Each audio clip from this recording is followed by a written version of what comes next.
Welcome to On Fighting in Thailand, the best news and analysis covering the economics and infrastructure of Muay Thai. I'm Matt Lucas, journalist, commentator, and ex-Muay Thai fighter. Make stronger fighters, make stronger people. So in this episode, we interview Nugget McNaught, a real legend in Australian Muay Thai. He was one of the pioneers, did a lot in Thailand, also did a lot bringing back the sport to Australia.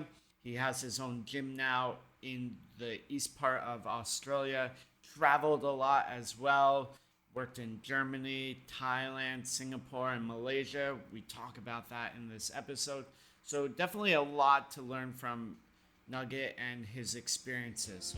So without further ado, the interview with Nugget. Okay, thank you so much for coming on the show today. Nugget, how are you doing? I'm good, thanks. How are you, Matt? Yeah, I'm good. So let's start at the very beginning. Let's start with your own fight career. When did it get started? Were you based out of Queensland at the time? What was going on? I actually started karate when I was 13 and then moved from karate, as anyone in fight sports does. I wanted something more real. And then I heard about Muay Thai and some guys I knew taught Muay Thai. So I started going to a gym where they were. And yeah, it sort of started in that way. And I would have been 17 when I started Thai boxing. Then I'd say I had my first fight at 18, and then it sort of all started from there. And were you doing Zendo Kai? Is because that was quite popular. Yeah. Yeah, I was doing Zendo Kai karate. Yeah, it was it was huge. All Melbourne, Sydney, Brisbane, and also in Perth, it was quite big as well. And then you had your first fight at 18. Where was the fight? What was sort of the Muay Thai scene like at the time? I used to fight at Beanley Tavern all the time. The fight scene was actually when I first started getting into fighting. My brother took me to my first kickboxing show at 15 years old, and I fell in love with it then. I think that's why I chased the Thai boxing a bit, and I actually watched a guy fight who's a really well-known journeyman, like good, had like over 100 something fights. Jimmy Shannon. I seen him fight, and yeah, so it sort of went from there. And yeah, I'd say Australia's always had a healthy fight scene. I think just due to Aussies being tough blokes. I don't know. Yeah, that's definitely the rumor. I've seen it before too. The Australian Yeah, kids yeah. definitely come strong. So was that first fight kickboxing or was it straight Muay Thai? No, no, it was actually it was Thai boxing, but there was no elbows. I didn't fight Mm, with mm, elbows. mm. And how many fights did you have in Australia? And then when did you first start traveling to Thailand? I had 52 professional fights in my career, and I had 36 wins, and 26 of those were by KO. As far as like me traveling to Thailand was probably 1993 is my first trip to Thailand, and yeah, I think that's where when I really look at I don't know, my addiction to Thailand started there. It wasn't just the hookers; it was training and everything. So yeah. And where did you go when you first came to Thailand, and what was it like? When I first went to Thailand, I went to Sichuan like every Australian did back then. Everybody, whether you were from Melbourne, Sydney, Queensland, you went to Sichuan because that was the camp that everybody knew. So yeah, I would say my first experience. It was a good experience. I stayed there for 8 weeks. I got to train with there were guys like Chat Chai, Noor Torani. There were heaps of good fighters at the time. I think I actually, without even knowing, I actually went and watched Noor Torani fight the Deadly Kisser at Lumpini. Oh, really? Yeah, yeah, I actually saw it live. But at the time when I watched it, I didn't know who they were. And Noor Torani actually had like tonsillitis or something before the fight. And for 7 days before the fight, he never came out of his room. He didn't train. He didn't do anything. And like in my head, because he was all over posters and stuff, I thought, oh yeah, he's not going to fight. And bam, he fought like a monster. So yeah, Do you remember what the result of that was? I don't. I to be honest, I don't. I think Notorani lost, but Uh-huh. it was like a real like a 5 round war, like Yeah. a legendary match. That was definitely towards the height of Sang Tien Noi. And Yeah, they were definitely, yeah, they were definitely in their prime. Like it was like they were red hot. Like Hmm. it wasn't the end of their career. They were big names. And what was it like at the time in, the early 90s? There definitely wasn't a lot of foreigners and not a lot of foreigner friendly gyms either. So what was the experience like? For me, when I hear stories and that of people saying Thailand, I have a bit of a laugh because you see Phuket and you see different places where everybody's invited and there's all different nationalities all training. Man, the Thais didn't in 1993. The Thais wouldn't even let you in the gym. Sichitong was probably it had good fighters. Like I watched that Hmm. Chat Chai train every day, and he was Hmm. unbelievable. Like his push kick, everything he did was crazy good. But when I look at other places are, like, you're away from your own country, you want to travel, you want to experience things. Wherever we went, we just get blocked. No, because we were Hmm. white, like, or not white, but like Hmm. Westerners, flung. So they just say no, no, no, like they think we were bad. To see the Hmm. change in 20, 30 years, it's crazy. Like, but Yeah. but I suppose that's business as well. Yeah, for sure. I mean, I think it took a long time for the Thais to realize there was a market for the foreigners, and also the foreigners had to get better because, what's the point of training some kid who's like versus 2,000 baht when you have a guy that's Yeah, 200,000 and baht? it's like you say, Matt. Like at that time in that era, we weren't good enough. Like of course John Wayne went there and stayed and trained and did everything and he worked his way up. But before that, they didn't even acknowledge us as being able to punch, kick or anything. And the Hmm. grapple, like nobody had any idea of grappling or the elbows or anything, the infight of Muay Thai. Yeah, you could punch and kick, but when you got into the clinch, you were dead. You're gonna die. Hmm. And so you had that first experience at Sidio Tong, and then you start to travel back and forth regularly. What happened next? Yeah, well, I got a funny story from Sichuan because the trainers, well, the Thai trainers are like, they always want to get someone to fight or do whatever. And I'm there with my mate Bob Crawford, and they say to me, "Oh, you want to fight?" And I'm like 50-50, like I'm not confident, you know what I mean? But my mate, who's like a giant, big heavyweight, he's saying, "Yeah, he'll fight, he'll fight." So they put me in a best friend bar. And the fight works like probably 30 seconds. I think I shut my eyes and threw a punch, and old mate fell on the ground. But he's probably the cook or the taxi driver from down the road. But I win the fight and I'm the champ, right? They're, hey, oh, you're good, you're good. But now I know Thailand, looking back, it was the full sting. They said, then the next week I go back to the gym and they say, you fight again this time. But this time you fight at the stadium. But not a good boy, not a good boy. Well, I go to the stadium, I say, yeah, my mate again, yeah, he'll fight, he'll fight. I go to the stadium, I fight, and it's a total mismatch. But I survived the first round because the Thai obviously starts a bit Mhm. slower. But in the second round, I swear the referee, he's definitely going to heaven because he saved my life as knees were flying past my head and everything. Like I was just like it was Mhm. just a Mhm. mismatch. You know what I mean? But that I think all these experiences I had earlier in my Muay Thai career helped me become the Mhm. trainer that Mhm. I've become today, and to read the play on not just in the ring, but also the Yeah. activity outside Mhm. of the ring. You know what I mean? You have to be smart. Yeah. And I think at least a long time ago, it was a lot harder to sort of rate foreigners as well and Yeah. match them properly. Now it's a bit easier. Yeah, but well, they only had one. They only had one Westerner they could really rate it on, and that's Raymond Decker, and Yeah, there's only for one of sure. him. So So that was in the early 90s. What happened with your career after that? then I came back to Australia, and obviously on different shows I fought different Thais that they'd bring over. Hmm. So I made it in my head that every time I'd fight a Thai, I'd ask where they're from, what gym they're from, Hmm. and then back and forth I would communicate. Oh, actually, this sounds funny. I fought a Thai from Mr. Takun's gym. Hmm. The gym name is, you know it, of Yes, Sasi Prabha. yeah, okay. Yeah. I fight a guy from that gym, Pan Pet Sitpaporn, and he was Hmm. actually the Rajananum champion at the time, or at the Hmm. at the end of his career. I fight him in Gold Coast. I get stopped in the third round or something, but we communicate afterwards, and he spoke a little bit of English, so I get his address and everything, and we Hmm. pen like this sounds wanky, but we pen pal. and like write to each other, maybe 6 months. And then I say, hey, I'm coming to Mhm. Thailand. I used to go to Thailand every January, just before Australia Day. I, Mhm.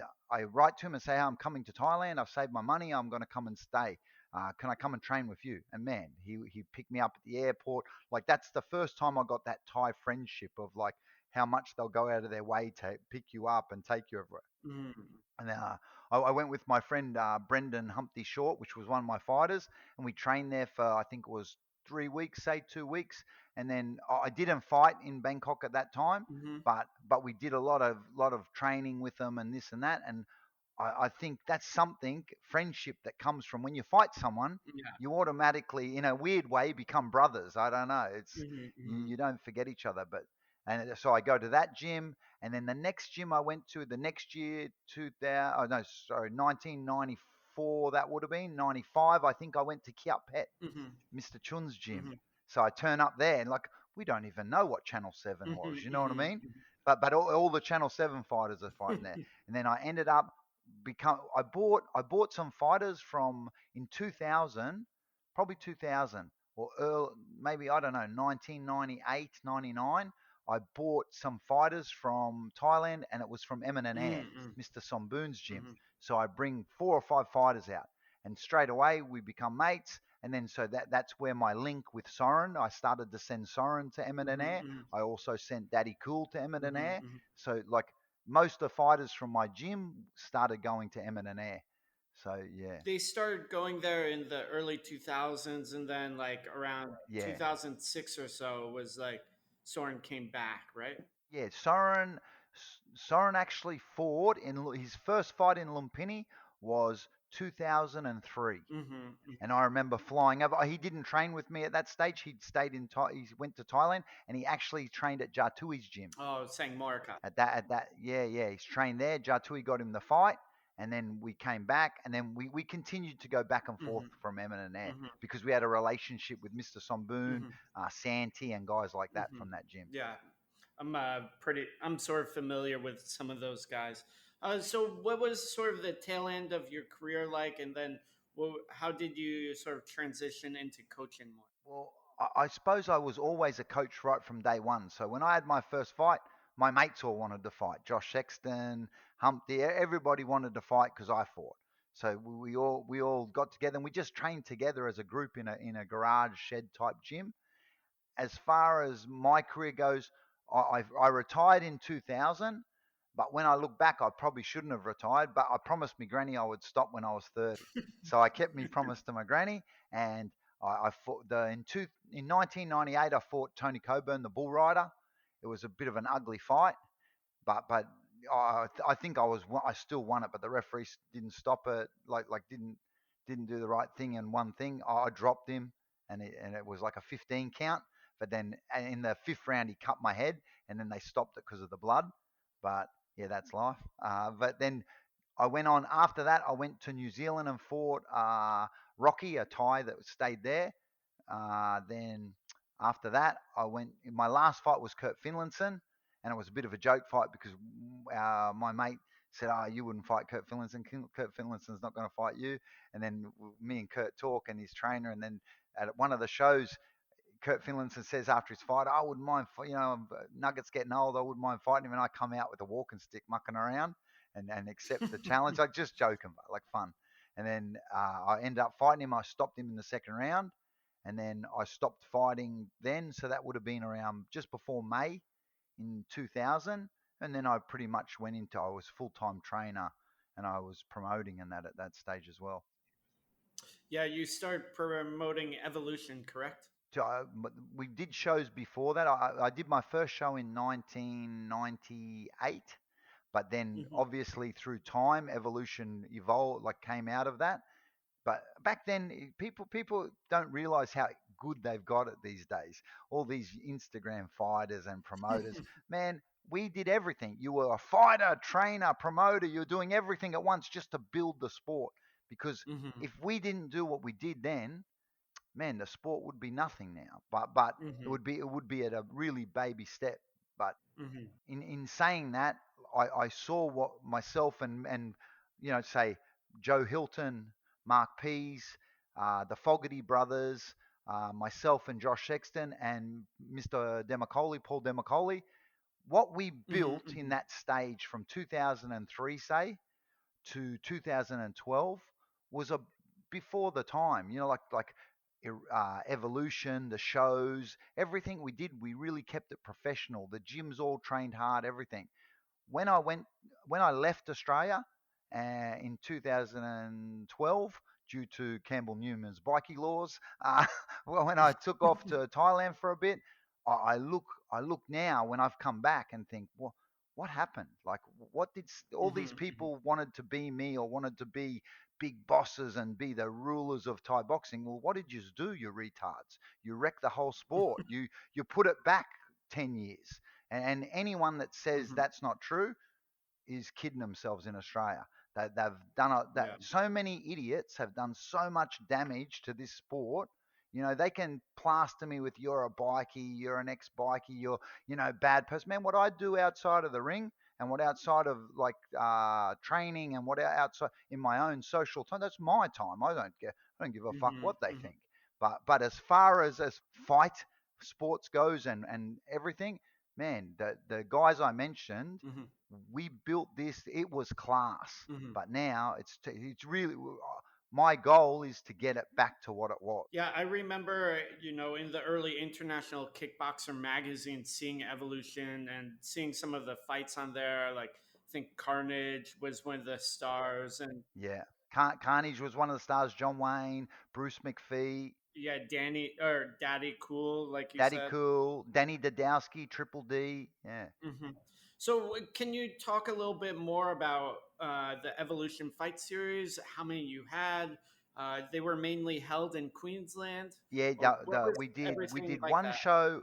We did one show in Melbourne Hmm. in the Evolution. I think it might have been about Evolution 17. Then, but so obviously there's 27 installments of it, Mm. 27 shows. The last show was actually in Malaysia. I did that with some guys I met in Thailand. But from Evolution 1, we started at RNA Showground. And then as it got bigger, we moved to the Chandler like sports venue thing with like a really big basketball hall and that, with like the whole side tier seating and all that, all ringside area. Well, I think the best show we did, like as far as numbers, we had 5,000 people at the Challenger. We bought, sorry, the Contender. We Mm-mm. bought all the people from Contender over to fight Australians, and that we got about 5,000 people, which was like, man, that's crazy number compared to football or soccer. No, but compared to fight sport, 5,000 people is a lot of people to have in a room. As always, if you'd like to follow me, you can do so on Instagram, Matt Lucas Muay Thai. I always respond to messages there. I also have the website, matt-lucas.com, or email me at a.matt.lucas@gmail.com. Thanks to all the people that have supported me so far, sharing the podcast, leaving reviews. If you'd like to leave a review, that would be super helpful. You can do so on the iTunes stores. After years of hard work, studying, and being in the game, I published On Fighting in Thailand, a guide to the sport in the motherland. Is a Muay Thai encyclopedia. It goes over scoring, matchmaking, picking gym, fight styles, gambling, Muay Thai culture, and more. It contains a series of interviews with long-term expat fighters, including Michael Savas, Willie Whipple, Lisa Brealey, Angela Chang, and others.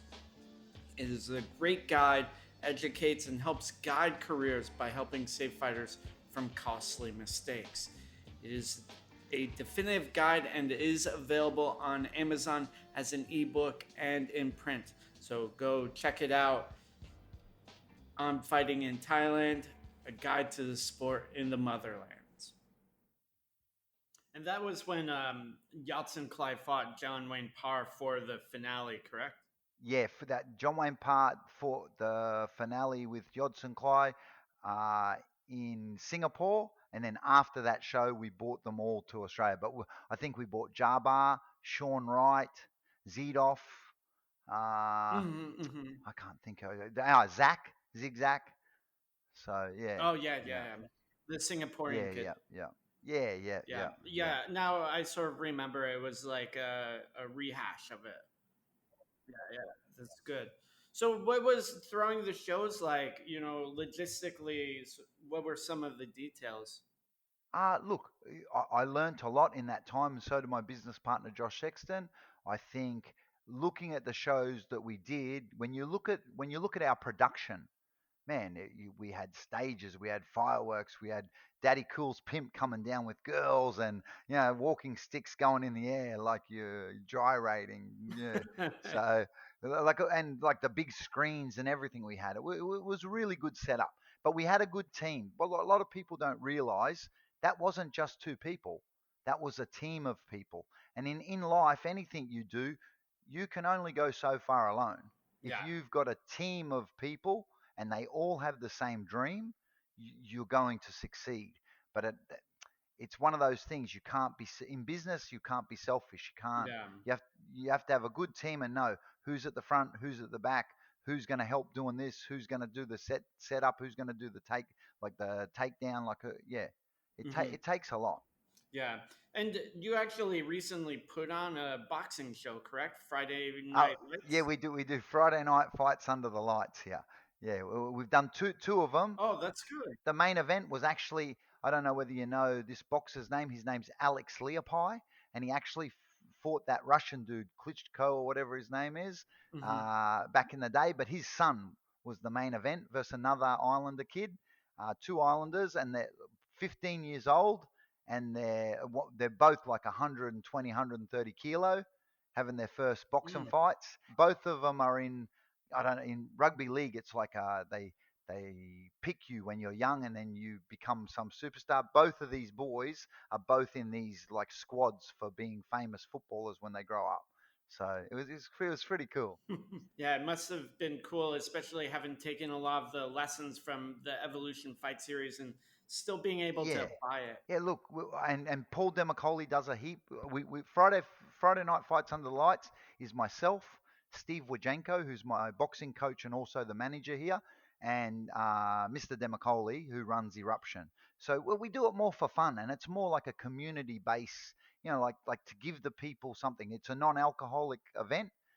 Some of the sponsors tables do have a little bit of alcohol, but the general crowd can't drink there. It's all about the fighters and the young blokes and that giving it a go. So they're not down the pub having a scrap. Yeah, sounds good. So you did the Evolution Fight series, and then you moved into the Challenger. Can you talk about that and what that experience was like for you? Challenge is probably one of the highlights of my career that I really uh, like think it was good for me. For many reasons. Personally, my dad actually passed away during that series, so like I always remember that because of that reason. But uh, Hmm. Hmm. it was just I worked with like there was like 18 or something fight I don't know 16 fighters from the best fighters from around the world from every country all in one room and we're training them. So, and it wasn't just Thai, like that. Yeah, it was about Thai boxing, but some guys from different countries don't have Thai boxing styles. They're not going to elbow all the time. They're not going to knee. They're going to, kickboxing and that. Like Marco PK, like it was great working with him. Jordan Watson, I still feel his kicks now in my arm. My arm's still probably sore from him kicking. Uh, yeah, like so many good fighters, and we had one Australian boy in there, Reese Saliba, who was a late fill in because one of the other guys couldn't come or something. But he'd give it a go. He didn't go backwards. He fought Tum, I think, from Samui. Mm-mm. And Tom went on to Yeah, win the Tum went on series, to win the correct? series against Jordan Watson, which was a cracker fight. Yeah. And you had some other people. Was Pinto in it? No, he. Yeah, yeah, yeah. Antoine was in it. Musi from Iran was in it. Hmm. Hmm. Who else was in there? Michael Corley was in it, the American coach. Yeah. I called him Captain America. Yeah, he was in it.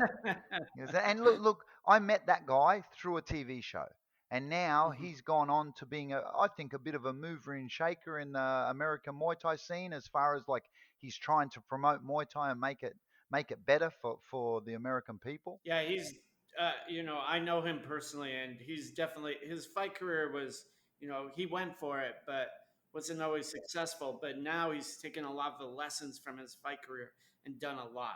For sure, Matt. You know one thing I'll say. I wasn't the world greatest fighter, man. These days I was probably shit. But if I didn't have the passion I had for fighting then, and I didn't love it so much, I don't know. Maybe things wouldn't. Maybe Soren Munkentong wouldn't have ever existed. Daddy Cool, Mm-hmm. all these guys. Mm-hmm. Things you might.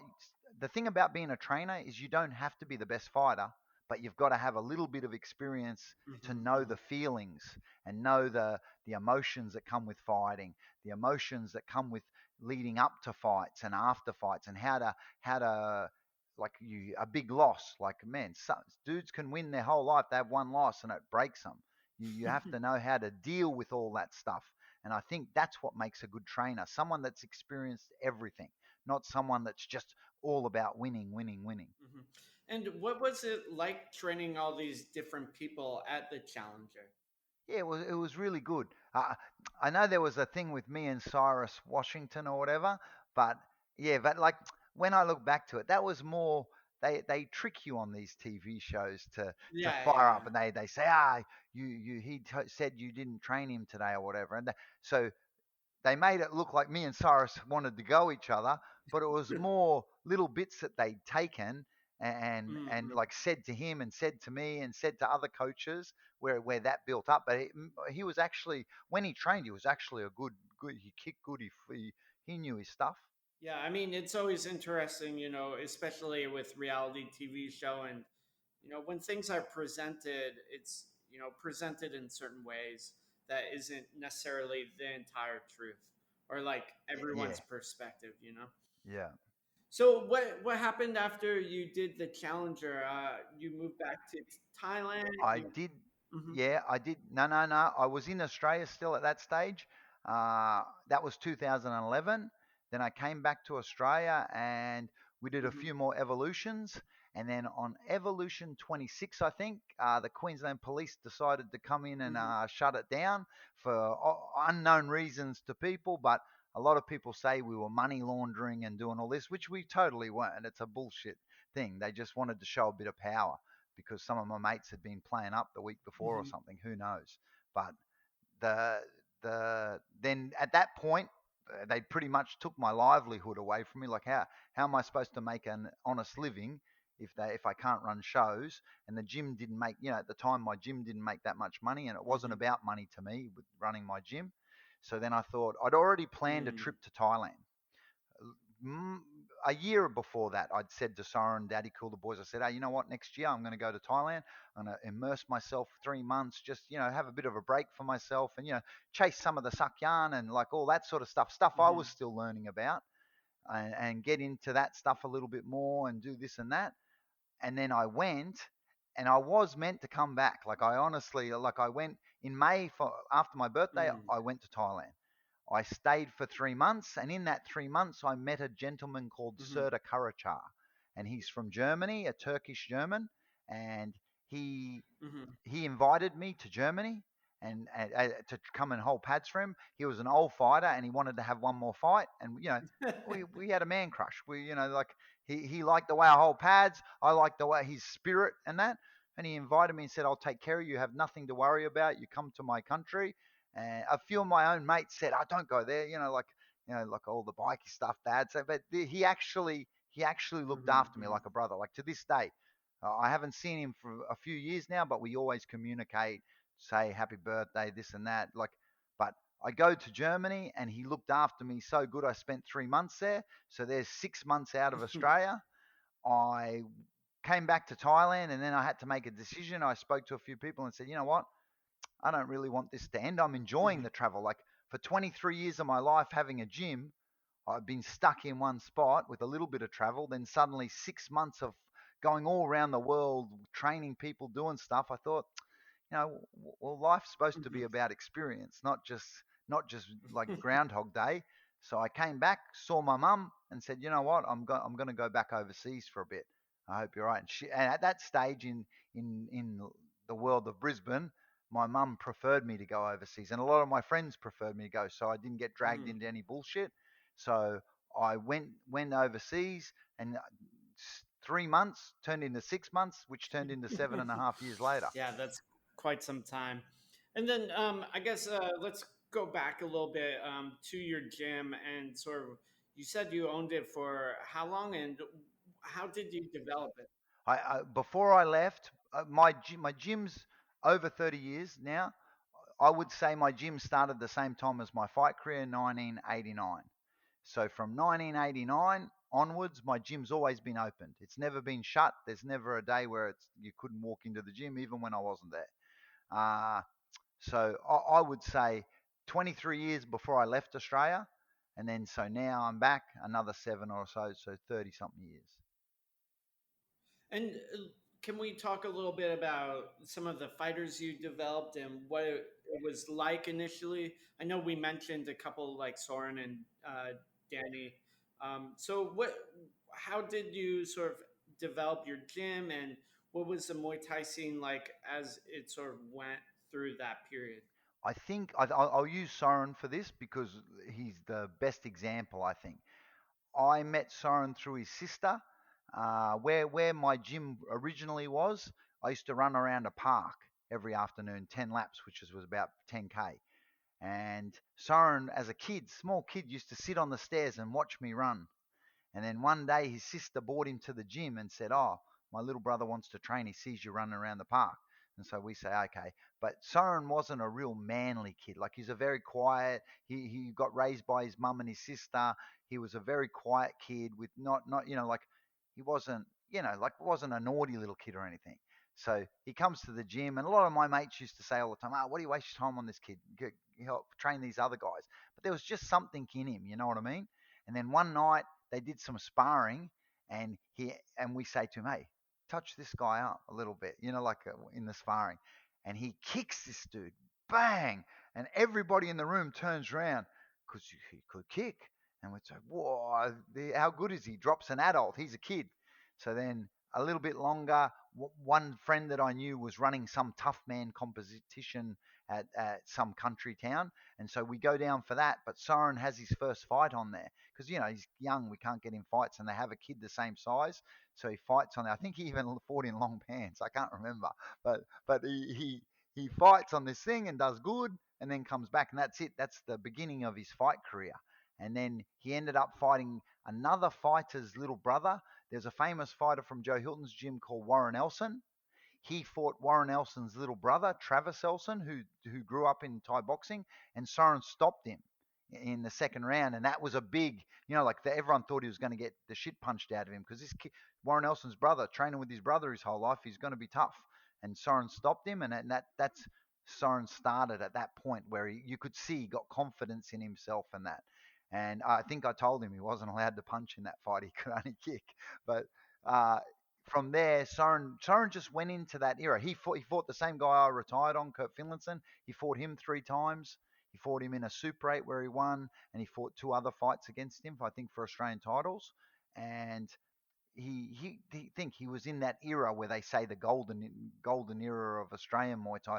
Uh, they used to have wars. Himself, Ben Pixie Burton, uh, Shannon Forrester, Humpty, Craig Hogan. Like there was a division there that was crazy where they all fought each other Hmm. all the time. And then Soren came over to Eminent Air for a while. He fought at Channel 7 too, right? Yeah, so man, he fought Channel 7, he fought Lumpini, he fought Roger Denham. You can't, as far as Soren's credentials go, you can't go past him. And I know a lot of people say, John Wayne's famous in Thailand, everyone knows it. But at the point when I was going over, still meeting Soren, when you get in a taxi with Soren, man, there was no talk of John Wayne. They were just talking about Soren. You know what I mean? Yeah. Yeah, I mean, yeah, for sure. I mean, fighting at Channel 7 is actually pretty rare as well. There's only been maybe a handful of foreigners that have done it. So going back a bit, like, so Soren's developing. What was the general Muay Thai scene like at the time? Yeah, I think, look, Australia, especially Queensland, has always had a healthy Muay Thai. Like it's always been very Thai orientated. We've had Thais coming, fighting, they stay, they become trainers at the gyms and everything. So I think we have got a really strong base. I think one of my early trips in '94, I went to New Zealand, and I met Lolo Helmuli and also Sifu Philip Lamb. When I went there, that's probably the first time I went to a place where you go into City League gym, and there were like five Thai pad holders, and I was like, wow, you have to go to Thailand to get this experience. But man, I can come here 3 hours from Australia, and there it is. There's ties, and they were fighting and everything, and they were training, holding pads. And I think subconsciously in my head, I actually looked at it and thought, I can do this. I can build this in Australia. So after that, moving forward, I think I got my first pad holder at my gym in about 1997. 1997, 98. And then from that point, I always bought Thai pad holders all the time. Not saying that Thai pad holders are the be all to end all, but if you want to learn Muay Thai properly and you want to learn like like everything from the Ramoy to the cultural parts of it as well, you're crazy if you think the Thais don't know what they're doing. Of course it's their sport. Mm-hmm. Yeah, for sure. That makes a lot of sense. And so, how did you initially get involved with the Challenger? Challenger, I have a lot of my success and a lot of my opportunities have definitely come from my relationship with Stephen Fox. As far as like just when I first started doing the shows, he believed in me and Josh and gave us, proper thing. We're young blokes, we couldn't afford to pay for all the tickets and everything at once. And Stephen Fox, man, he put it on his card. Look, and sent him over, and we paid him back. You know what I mean? Like it was a very trust, like a relationship that we built over many years. And I think looking back now, even he would be thankful for believing in us because we built Muay Thai and we built fight sport in Australia so fast and so strong by bringing in like connections. You can't beat that guy. IFMA, they have that many connections with government and everything. I remember going to the airport with a group of like Russians and Thais, and I can't get them on the plane because something to do with the passport or something. Next thing you know, Stephen Fox is on the phone ringing. Man, he's anyone that bags Stephen. I understand. Hey, we're human beings. Someone mightn't like this person or someone mightn't like that person, but in the end, you got to give him credit for where he's got to in this sport and also as a man in life. He's really successful and quite smart. Mm-hmm.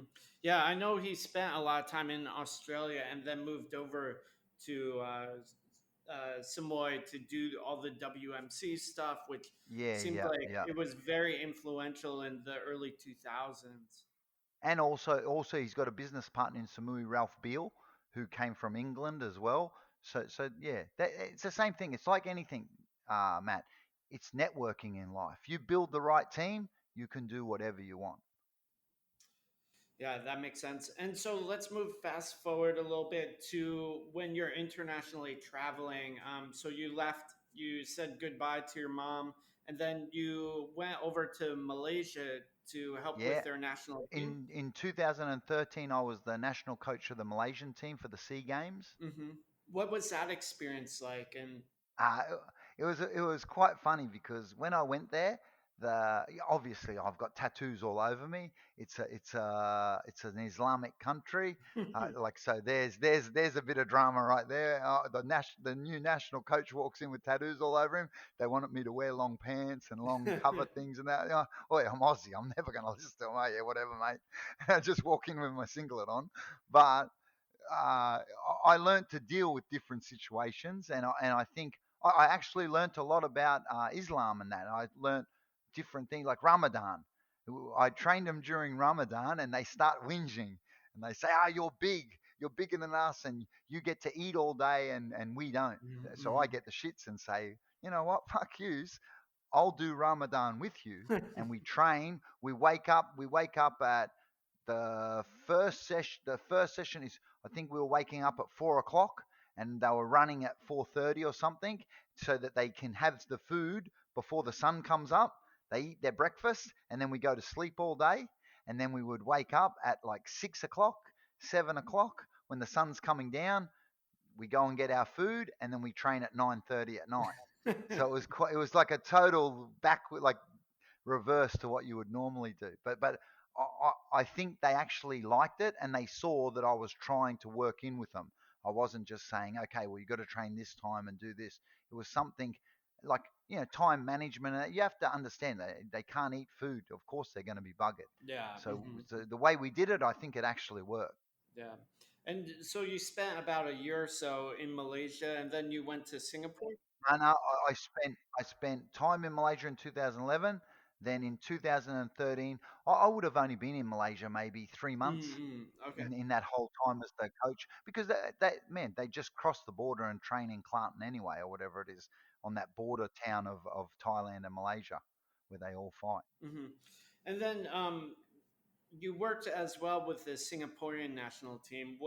What did you learn from that experience? The Singaporean, not to trust a Chinaman. That's what I learned there. No, no, I'm joking. but but I've been going back and forth from Singapore from 2006 hmm because I actually had shares in a tattoo shop there, but for the Sakyan. But in that time, I met many Singaporean people about Muay Thai and that. I've done a lot of seminars and things. And then I think slowly, because of Challenger, obviously, it was on AXN TV. Anywhere through Asia, everyone knows AXN. So through that, I had a little bit of celebrity status, I'd say. But then I met a gentleman called Robert that owns a gym at Golden Mile, and he actually brought me on. My friend Raphael introduced us, and from that point, they just brought me in, and I think I just became a bit of a like they just got used to having me around. I think I built their confidence and made them feel like just being around them. And I don't muck around. Like, everyone knows my style with training. Like if I'm going to hit you, I'm going to hit you. If I'm not going to do anything half-hearted. And I think that's a lot of people forget. They all want to do technique and move around it, but man, you can't act like you've had 100 fights if you've never been hit. The first part about fighting is knowing you're going to get hit. Yeah, for sure. And so let's fast forward a little bit to sort of present day stuff. Uh, I know you spent some time at the pit, and then you said 2 to 3 years ago you opened your own spot. What has your gym been like since you opened it? What's the contemporary Australian Muay Thai scene look like? Yeah, when I first I started to come back and forth. I didn't come back to Queensland originally for obvious reasons, but I would go to Melbourne and Sydney and also Perth. For Melbourne, say I can't. Hey, I got one friend in the sport that I'll always give credit to, which is Mark the Hammer Castagani. He's helped me so much, not just in my career, but as a big brother. He always gives me good advice and that. And he brought me to his gym a lot in Melbourne, and I also met Blair one trip in Thailand, and he asked me could I come and help at the pit with some of the boys just in training and that. So I did that, which was good time as well because the pits they all train hard and everything. Then back and forth, I was still in Singapore at that time, and I had a meeting with some of my mates. Came from Queensland to meet me in Melbourne, and we said, "Hey, let's do a gym." And we got together Tricky Trev from Gumdale Demolition and also Paul Demicoli. We sat and we said, you know what, let's do a gym. It's probably that time. People are starting to look for like it's more of a business now than just a dirty little Thai boxing gym. So we say we make a date and we start doing like what it takes to start the gym, get all the car park, get the right building, get everything. And at the point when they said, okay, it's time to start, I fly back to Queensland. I came from Perth. I actually came from Perth to Queensland, I think. Mm-mm. And so, what is the gym like now? How big is it? What's sort of the situation with the gym? The gym's. I think I'm not very good at this stuff, but I think the gym's 1,000 square meters. Mm-hmm. It's quite big. That we have a coffee Mm. shop. We've got like change rooms. We've got hot showers. We've got all the amenities or whatever it's called that people need these days before they go to work to train. But yeah, it's we. I would say the difference between my gym now and what it used to be. Before, I used to lock the gate and not let people in and just have like 8 boys that trained, and they were all like the cream of the crop. But now I open to everybody, and everybody trains at the same time. There's no favorites, there's no whatever. But obviously, I've got boys that are coming through that are quite good. I've got and now we're doing. Before we just did Thai boxing. Now we do boxing, Muay Thai, MMA, you name it. If it's got to do with punching people in the face, we do it. Yeah, what is Muay Thai scene like in Queensland right now, and what is it like in Australia? You had to ask, didn't you? Yeah. If I'm really honest, and I don't care who thinks what or thinks I'm an asshole, it's shit. Hmm. It's actually like I have a bit of a Hmm. giggle to myself because a lot of people live on what we did before. You know, like the names that we did before when John Wayne, all those guys, like Bruce McPhee, Soren, all at the top Hmm. of their game when Evo was the best and going hard.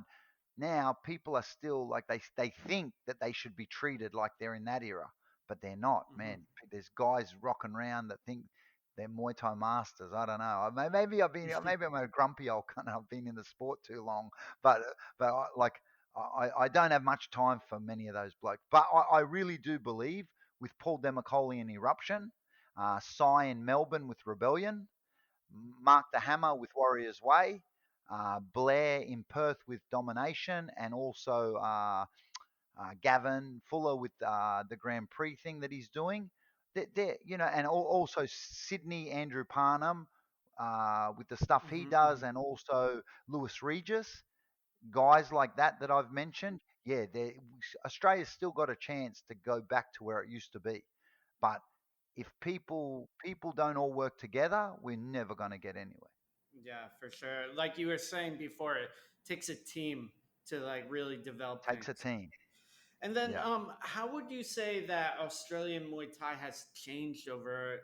Obviously you've been in the sport for 3 decades. How has it changed over the last 3 decades? On a positive way, I think the fighters that are proper that travel to Thailand and come back and forth, and also they come from good gyms, that they've got that strong base from when their trainers trained, guys from Mark Pease's, guys from Paul Madigan's in at Maddox, guys from like even in Sydney. I don't know the young guy's name. I spent some time with him in Thailand. He owns a gym. Ilias, the referee of the one series, trains at the gym. Oh, I can't think of his name, Mm-mm. but Aram or something. I think it's Aram. That gym, yeah, that gym. Oh yeah. Hmm. Hmm. Lewis, as I said before, Andrew Parnham, like Pinky in Adelaide. All these guys saw us in our golden era of making the sport great here. So I think them seeing that has helped them motivate them to be the best they can be. But on the negative side, if I was honest, I walk into the fights and I see guys with, they got the Pakama wrapped around their waist. They wouldn't even know what it's called. And they've got like a magic writing all over it. And they've got Mongkongs and they got 20 amulets. Cut it out, cunts. You're not Thai. Like I understand respect. Hey, man, I got suck yarn all over me, but I can chant every chant for every tattoo I've got. I can hold myself rightly in a temple. I know what bows to do. I know what not to do, what to do. Don't kid yourself. Don't think that you can wear something around your waist and wear something around your head and it's going to make you Superman. Only thing that's going to make you Superman is your brain and your heart. So I think people have got lost a little bit. Mm-mm. Yeah, I think that happens. The distance, the time. People don't always have that direct experience, and so I guess just wrapping things up, is there things that you wanted to talk about in terms of Australian Muay Thai that we didn't talk about? There's nothing real. You know me, Matt. I just cruise along. I answer what someone asks me, but yeah, I let my actions speak louder than my words. Good, good. Well, we definitely want to see more of you in action. Where can people follow along with you and sort of, see what's going on? You can follow me on Instagram. Yeah, mainly Instagram, Nugget McNaught, or if you don't want to follow me because you don't like me, you can follow the gym, NTG. But yeah, anything like that, anything on the social media type stuff, we've got some sort of platform there. Okay, well, thank you so much for your time today. No, thank you too, Matt. Thanks very much, and you're doing a great job. Like you know, interviewing people and doing what you do. It's great. Thank you. So a great interview with Nugget. I thought he had a lot to offer, a lot of context to the sport, talking about his time overseas and really just getting the sport going in Australia. Of course, everyone has that sort of common connection with a Zendo Kai, karate, and just being part of that. Then also his experiences over here in Thailand. So thank you so much to Nugget for taking your time out, of course, and doing this interview. We will be back in a week or two with an interview with Kaylee Reese. Thank you, as always, for listening. And once again, if you like this show and if you like the content, it would be great if you could share, leave a review on iTunes, and really support the show and what I'm doing here. If you'd like to reach me, you can follow me on Instagram at Lucas Muay Thai or email me at a.matt.lucas@gmail.com. As always, this has been On Fighting in Thailand, the best news and analysis covering the economics and infrastructure of Muay Thai. I'm Matt Lucas, journalist, commentator, and ex-Muay Thai fighter. Make stronger fighters, make stronger people. This show was edited by Effie Ceruti. You can find me on Instagram at Effie_FC or on Facebook at Effie Ceruti.